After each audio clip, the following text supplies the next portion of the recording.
Hello and welcome to Moni Tano, where we strive to decolonize our minds.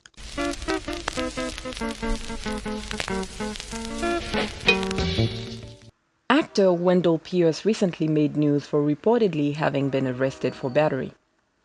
While the claims say that he is a Clinton supporter who attacked a Sanders supporter after a heated political disagreement, there has been little said by Pierce himself to ascertain further details.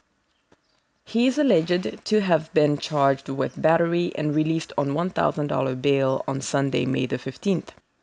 On Monday the 16th, he did tweet, quote, "I regret that what started as a civil political discussion escalated to the level that it did.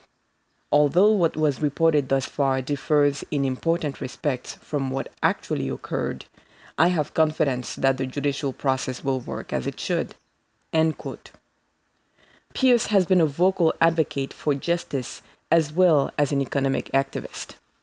As a businessman, he has invested in a $20 million complex in Baltimore. The apartment complex development project, set in Charles North in Baltimore's Art District, aims to create employment opportunities as well as offer housing to the area's population.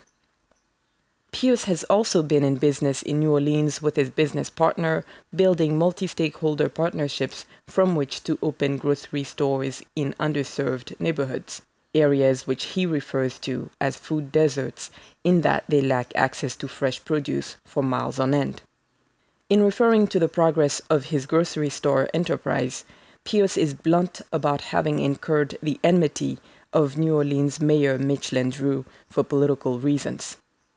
The mayor, according to Pierce, killed a deal for his store, instead giving free money, a grant of $2 million, to Whole Foods to set up shop in the area. One must ask, if the population is mostly poor, and Whole Foods' price point is generally high, then why does it make sense to put a Whole Foods in the area? Pierce has also been involved in a housing program in his neighborhood of Pontchartrain Park in New Orleans, where he and his partners have been able to build and provide affordable houses for local families to purchase. Here again, he says, the government handcuffed him with restrictions that force him to turn away interested homebuyers. He's working on lifting those restrictions. In addition, Pierce is vocal in his public speaking in tying the history of racism with the history of Black resilience and resistance, in analyzing current problems stemming from those histories and arriving at solutions. Pierce was scheduled to give a commencement speech at Rutgers University on May 18th, as well as to receive an honorary doctorate of fine arts at the same occasion. In a news release on Rutgers' website, the school's author writes, quote, "At its February 3rd meeting, the Rutgers Board of Governors approved the selection of renowned actor, radio personality, author, and humanitarian Wendell Pierce, a star of HBO's The Wire, to receive an honorary Doctor of Fine Arts degree at the RUN ceremony." The article continues further, quote, "Throughout his career, Pierce has used his talent to draw attention to the pressing issues of urban America." End quote. But following the arrest, Pierce was replaced at the ceremony by Soledad O'Brien. Why is this all important? Because we are here engaged in decolonizing our minds. That means thinking critically about and beyond what is presented to us. If we are to take the extent of most of the news coverage on this story, then we are simply speaking of a political dispute gone wrong. But let's stop and think of it for a second. Even though that characterization seems benign enough, it does leave a lasting impression. That of an overbearing, overly aggressive man who is dangerous by way of not being able to control his frustrations from turning into physical violence, even against a woman.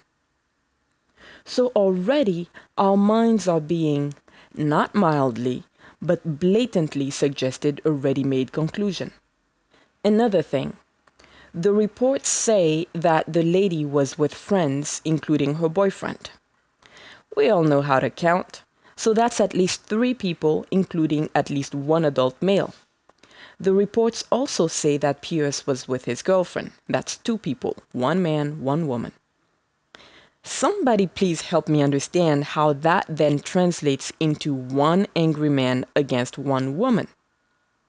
So, in how the words are used and the facts reported or misreported, these news reports leave an impression. Now, onto the bigger picture. Pierce's background is as a political and economic activist working against socio-economic ills affecting his people, such as gentrification, in a way that opposes him to formidable forces, with both political and economic interests at stake. Is it any coincidence, then, that this informed, politically and economically active, and definitely vocal black man should all of a sudden become embroiled in some petty allegations that get him a run-in with the law? I don't know how this ends, but as a black woman striving to decolonize my mind, I must ask the questions. Were the allegations? Was the arrest? Is the news spin all politically motivated? If you're curious to learn more about Wendell Pierce and his work, check out his book, The Wind in the Reeds, A Storm, a Play, and the City That Could Not Be Broken. In it, he details his family's experience with Hurricane Katrina and the road to rebuilding that he embarked upon in the aftermath. Thank you for following Moni Tano. Please like, subscribe, comment, and share with your people. Yete onu.